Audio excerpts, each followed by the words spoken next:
everybody, and welcome back to the United Stand. We have managed to go live from Bilbao, and the scenery, I don't know how much of it you can see, is just stunning.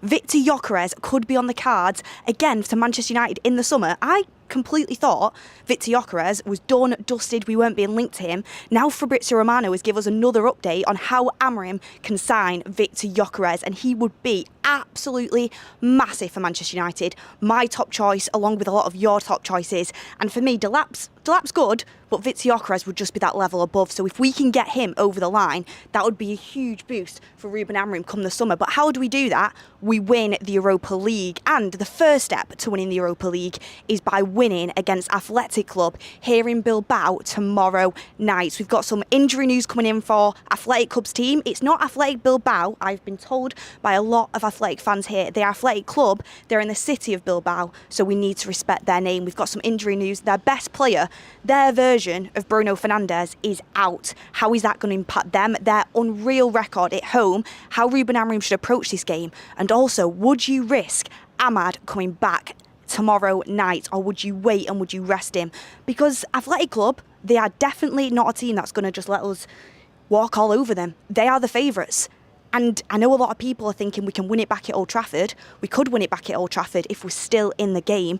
Is Ahmad worth throwing in? Is De Ligt worth throwing in? Especially when we know Dalot isn't going to be available and we know how good their wingers are. A huge, huge threat for them. So get in the comments down below your thoughts. But let's start off with a bit of transfer news to begin the show. And then we'll move on to talk about the game tomorrow. Everyone hit a like on the video, by the way, because we're in such a beautiful location. We love doing these live streams when we are on location, and the sun just makes it 10 times better. So get your comments in. I can always see you guys in the chat. Hit a like on the video as well. So let's get started. And this is coming from Fabrizio Romano. Manchester United and Arsenal still remain keen on Viktor Gyokeres. The budget will be crucial for Manchester United to understand how much to spend on the striker. After not being linked to Viktor Gyokeres for months upon months, it was all about Ottoman, it was all about Delap.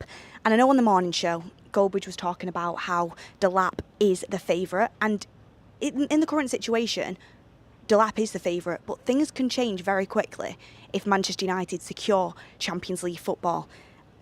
And I've said on this show multiple times, Arsenal would be the more favoured destination. If you're Gyökeres, 27 years old, you want to go and want to go and win things. You want to go and consistently play in the Champions League. You want to play in the best competitions. London is an attractive outfit. But then I thought to myself last night, I caught the end of the Arsenal PSG game. Come on, PSG, we absolutely love to see it. Arsenal bottling it again. Another year in a row. Won't speak too soon, but that'd be absolutely lovely. And I was thinking to myself, why do I keep putting Manchester United down? They are my club. And we have got a lot to offer Viktor Gyokeres if we get into the Champions League. And if we do get into the Champions League by winning the Europa League, which we've got a long way to go first, Viktor Gyokeres should be our top priority and we should throw absolutely everything at it. People say, oh, it's 30 million more than Delap. We've made mistakes before by going for the cheaper option and wishing we would have gone for just the more expensive option that is going to suit our needs. Gyökeres checks literally every box. He knows Amorim's system. Amorim knows his personality, so we know his personality is good. He's a hard worker. He fits exactly what Amorim's going to do, and he scores goals. His experience, he will demand service in that system. You don't have to wait for his potential for him to reach his potential. His potential is now, and he's going into his prime. And people will talk about how it's the Portuguese league. Players that come from the Portuguese league tend to do pretty well in the Premier League. There's been quite a few successful players that have come in from the Portuguese league and taken the Premier League by storm. I mean, Bruno Fernandes is just a prime example of this. So I don't take much notice of the fact that he's scoring these goals in the Portuguese league. Sporting are a good side, and he's also done it in Europe as well. So I don't take any notice of that. He's an excellent player that is going into his prime. We should absolutely pay the money. If he didn't have a gentleman's agreement with Sporting Lisbon, they would be wanting about 80 million for him at least. Because he has that gentleman's agreement with Sporting Lisbon, you're in a situation where you can get probably a striker that's worth 80, 85 million for 60 million. Manchester United should be absolutely all over it. And when you think about if Arsenal will have Champions League football going into next season. Manchester United, if they have Champions League football, I understand Arsenal are way further ahead than us in their rebuild. There's absolutely no denying it. But we've got a manager that knows how to get the best out of Viktor Gyokeres. We've got a manager that knows how to create a team to help him score goals and reach the top of his game. We've got a manager that helped create this striker. So he's bound to be successful at Old Trafford. Of course, Arsenal are further ahead than us. But if Arsenal don't win the Champions League, which at this moment in time, going over to PSG's ground is going to be really tough for them to get through that tie, and then you have either Inter or Barca to face, you're in a situation where Arsenal again haven't won a trophy. And how many times are they going to be the nearly men? Manchester United have won more trophies than them in recent years. So Manchester United, after having a really horrible season, if Gyökeres puts his trust into Ruben Amorim, that he is a top manager and he's going to bring Manchester United back, Manchester United win trophies. We have nights like we did against Lyon at Old Trafford. Our atmosphere is absolutely electric.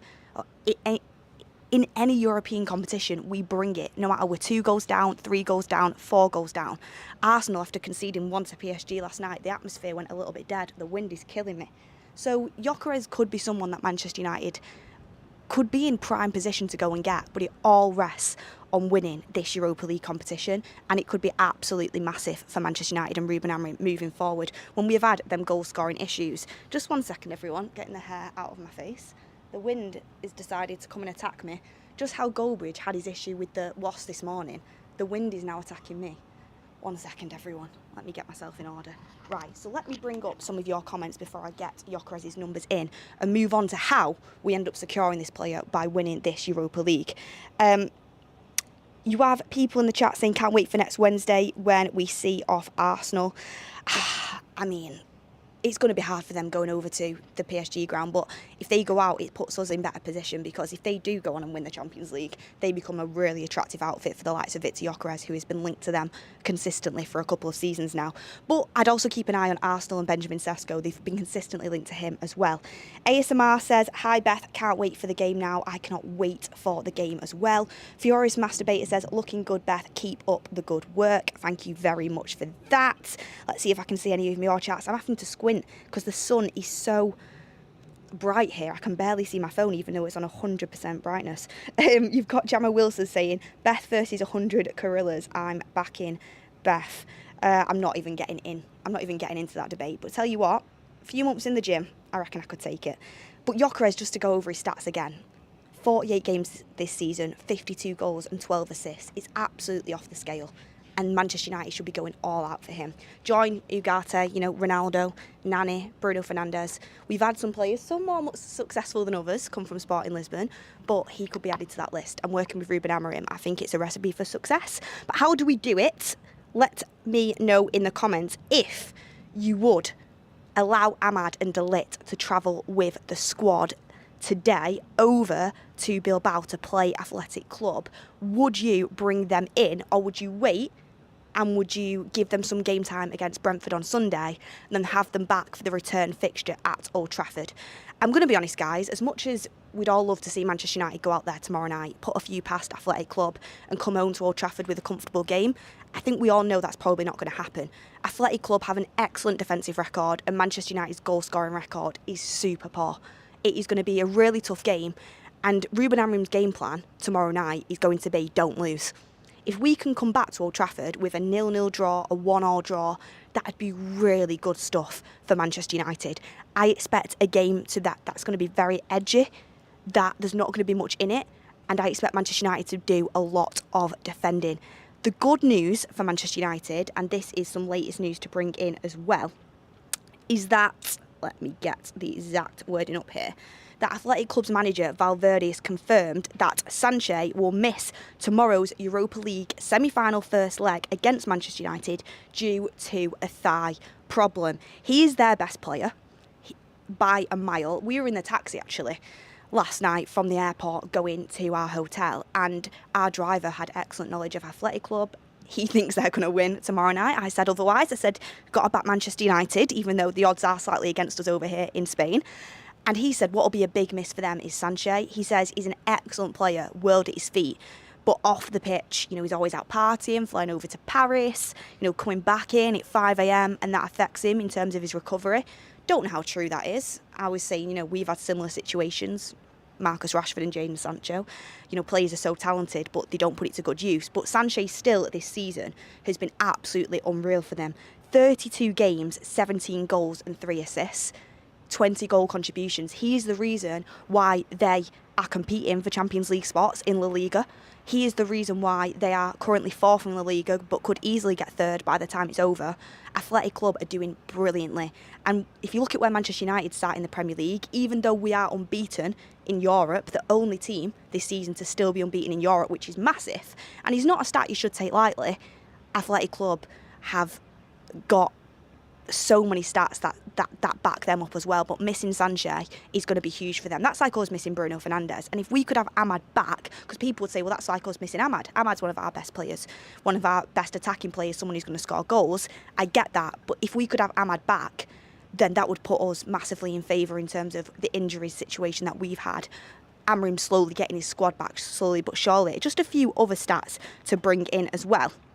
So in 20 home games, Athletic Club have only lost 2 home games in 20.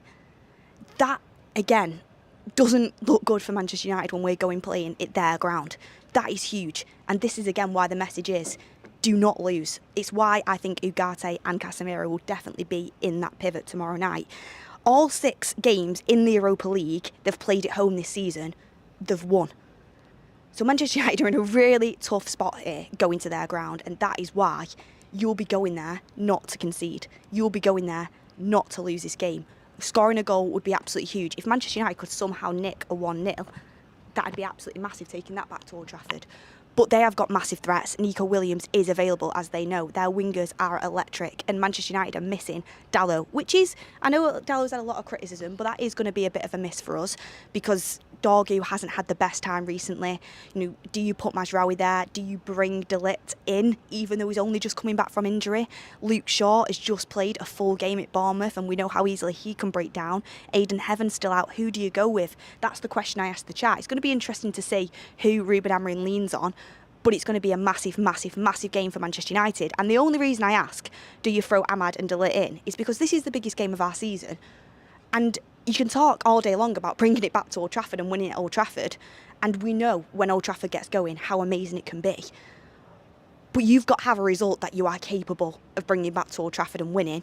And just to have Ahmad available on the bench if needs be, just to have De Ligt available on the bench if needs be for 10, 15 minutes, Ruben Amorim could be really tempted to do that. So let us know in the comments if you would risk it or if you would not risk it ahead of the game tomorrow night. Let's see some more chats that you guys are putting in the chat as well. T says, we are winning tomorrow, Beth. Blaze says, any update on Ahmad travelling to Spain? We did try to get that update. We did try to ask, but we've been told that they're not releasing that information yet.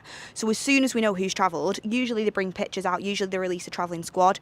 We, of course, will bring that to you guys, but we will be attending Ruben Amorim's press conference that is going to be held later on in Spain. Stay tuned. I'm sure Golbage will be doing the reaction to that, and we'll be in the press conference. So hopefully, you know, if we get a question, or I'm sure another journalist will ask this, Ahmad and De Ligt's involvement will be asked about, and we'll have clarification on that as well. Simon Heron says they didn't destroy Rangers, so we have a chance. We've got Blaze saying they cracked open Roma like it was nothing. Leon says Nico Williams is still one of the best Athletic Club players. An injury won't affect him that much. He's just coming back from injury and he will be available to play. Again, do you know what? I've just seen a comment and it's actually absolutely true as well. Onana needs to be on his absolute best form. When you're playing a team that's got one of the best defensive records in La Liga, that don't concede goals at home, and that have won all 6 of their Europa League games at home, you seriously need to make sure that your defence keeps it tight, that the structure is good, and all of that hard work isn't thrown away by a mistake or a blunder.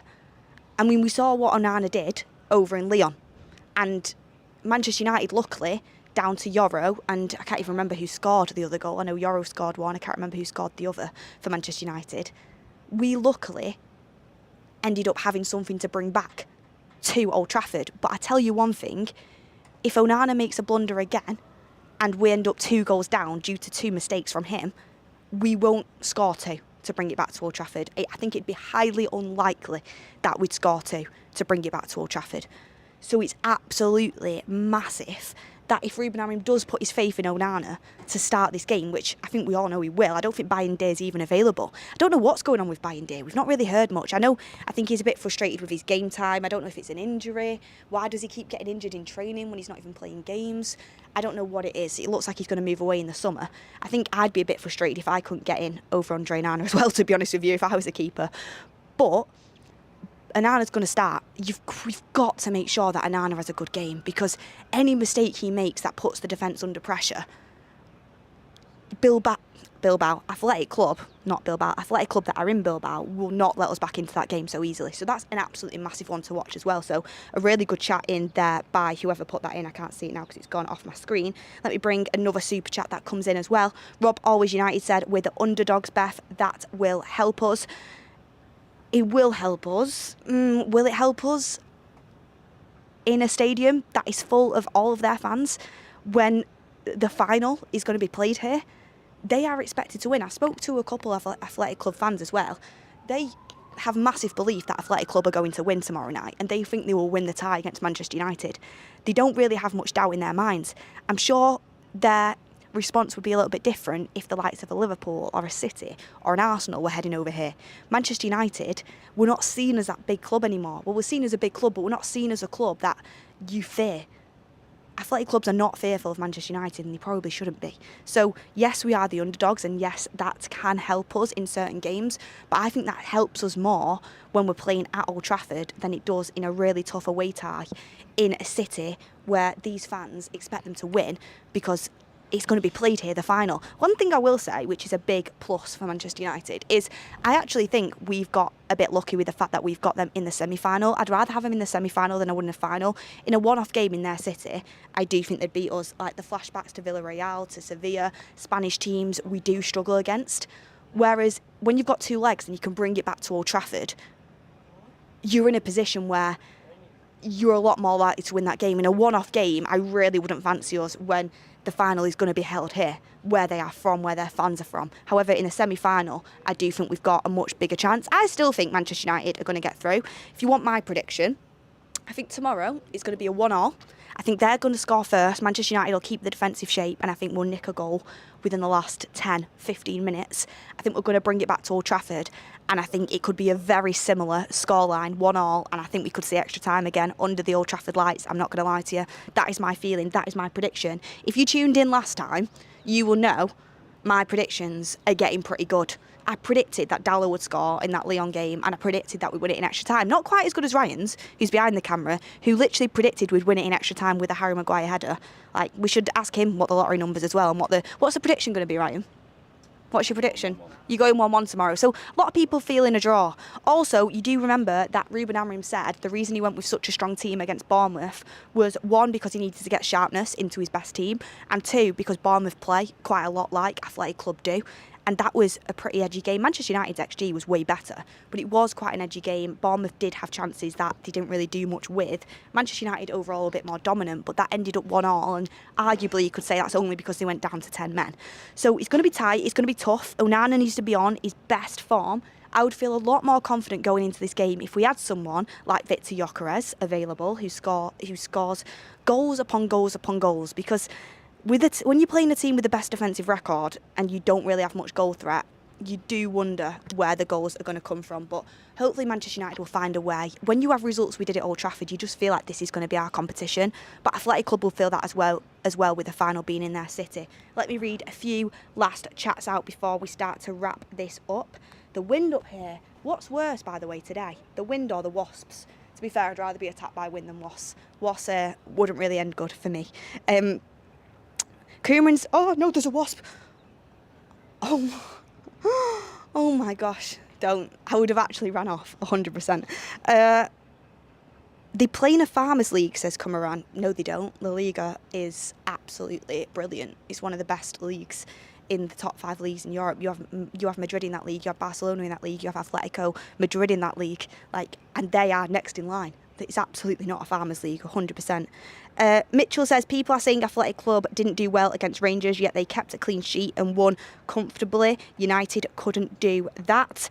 Mattel says, if Onana has a bad game, it's Amorim's fault. He should get the backlash. Is it, when he doesn't have any other options? One thing I would say is, I saw the news coming out recently that Andre Onana's decided to stay at Manchester United, and Ruben Amorim's decided to stick with Andre Onana going into next season because he's got other priorities on the pitch. If Onana again makes a mistake that costs us a place in the final, and of course, I'm not just singling out one player, the whole team has to play well, and the whole team has to put in a shift and ensure we get through to the final, that could change Ruben Amorim's tune. Because you can't have a situation where Andre Onana is costing us a final, and Andre Onana cost us Champions League under Ten Hag and nearly cost us going out against Lyon. You cannot have that consistently from your keeper. Also, on the other hand, and this seems more unlikely, but he is capable, he's not completely incompetent, Andre Onana could have a brilliant game and then people start to forget. I mean, I don't think they totally forget, but people start to big him up and saying, you know what, we can do next season with Onana. We can prioritise a keeper for the following year when we've got more budget, when we've got more time, when we've got a better improved team. So Andre Onana's future could really be on the line as number one at Manchester United anyway, because whether he stays, it still doesn't mean he's going to be number one. Manchester United could bring a young, unproven goalkeeper in that eventually takes his spot. That is something that Ruben Amorim, I wouldn't put past him. He's not afraid to build players up. He brought Gyökeres in when he was from Coventry. He's built up other players from the academy, like Kenda at Sporting Lisbon, who's now achieved a move to Chelsea and is flying. You know, he builds players, Ruben Amorim, so I won't be surprised about him doing that with a keeper as well. Just because we don't go and splash out 40, 50 million on a new keeper, a Diogo Costa, doesn't mean a new backup keeper doesn't come in and gets built up by Ruben Amorim and becomes the first choice. So huge games for Onana as well. I'm just trying to see the comments if anybody said that they'd bring in De Ligt and Ahmad. If it was me, I'll give you my honest opinion. It honestly depends how fit they are. Ahmad's been training for quite a while. I would be tempted to have them on the bench in case you need them for 5 or 10 minutes towards the end. If they are match fit enough to play 5 or 10 minutes, I'd potentially have them there just in case. You wouldn't even think of starting them, but if they are fit and they are near enough ready to go, I would at least have them travel and have them there just in case, because you can take a larger squad when you're in the Europa League. So that would be my opinion on it. Mike says, defo Ahmad. A lot of people saying bench them. Gavin says bench them as well. It's Wolf's day at the United stand. Would you start Luke Shaw, by the way, after he played 90 minutes? Because he would be my starting 11. If anyone's not seen the video I did with Maud, make sure you go and watch that on the United stand. We did our starting 11s if we were Ruben Amorim picking the team. We assumed De Ligt and Ahmad won't be available. Looks like they won't be, potentially could be off the bench. Go and check that out. I put Armas in there, which a lot of people like against the wingers of Athletic Club. Are you crazy? But I think Amas has been really good when he's played, and I'd want to give him that opportunity. I mean, get in the comments down what you think. But Maud and my team were quite different, and you could hear our explanations for the team. So go and watch that after this video if you've not already. But it's really interesting to see what Ruben Amorim's going to go for. I did a Casemiro and Ugarte pivot, and I think that's exactly what we will be going for. And Ugarte will be in the press conference later. And usually if you are in the press conference, you do play. So it'll be interesting to see what he says. Another player that did stop off at PSG but came from Sporting, and he's doing pretty well. So Gyökeres could follow suit. But look, everyone, thank you so much for watching. Get your comments in down below. I've seen a lot of people saying that they would at least take Ahmad because he's been training a little bit longer, and I think that makes sense. It just depends how fit Luke Shaw is as well. If Luke Shaw isn't fit to play a full game, you might need the Ligt there just in case. However, Lindelof is a seasoned professional. As much as he's not part of our future, you know, he is captain of the Sweden national team. He has done a job for us in the past. You could rely on him for 10-15 minutes, whereas Manchester United, we have little to no goal threat whatsoever. If you need a goal, realistically, Ahmad off the bench is going to be your absolute best bet. If you need to rotate one of the defenders because Luke Shaw can't play a full game and because you don't have Dalot available, Victor Lindelof could come on and do a job. Could. I wouldn't be confident in it, but he definitely can. So we will be speaking to Ricky while we're in Spain as well, so it'll be really interesting to see what he'd say. He probably would have Victor Lindelof in his starting lineup. We have Ahmad with a super chat in. Thank you very much. Slow Sports News says, hi Beth, hope you're well. United need to be clinical and catch them on the break defensively. They are going to be very difficult to break down. Exactly. I 100% agree with that, and I think that's exactly why Garnacho would be in my starting 11, despite the fact he doesn't take a lot of his chances and he is really frustrating to watch. He is someone that can hurt you on the counter-attack and can get us up the pitch and creates that threat in behind. So that's exactly why Garnacho will be in the starting 11 for me. Dougpa says, what do Was have against the United stand today? I mean, forget about 100 men versus one gorilla. How about 100 Was versus what? All the United stand members. Who would win then? Get your comments in down below. But look, I'll wrap it up here. I'm absolutely boiling. I'm going to get a little bit of sun on my skin, go around, film some content for you guys, see if we can bump into Ricky, and we have the press conference later. So please stay tuned in for that. Ruben Amorim and Man Utd will be speaking to the media here in Bilbao, and we will be there. Get in the comments down below. If you could ask Ruben Amorim or Ugarte a question tonight, what would you ask them? I'll take a look, because if we get a question, it could be one of yours that we use. It's all about bringing the community into it, and that's exactly what this channel is about. But thank you for watching, everyone. We really do appreciate you. I'm getting this up against me. Are you telling me that I can't stop, or can I stop? I can stop. Thank you for watching, everyone. I really do appreciate it. We love these lives on tour. Get your comments in, and I will see you shortly.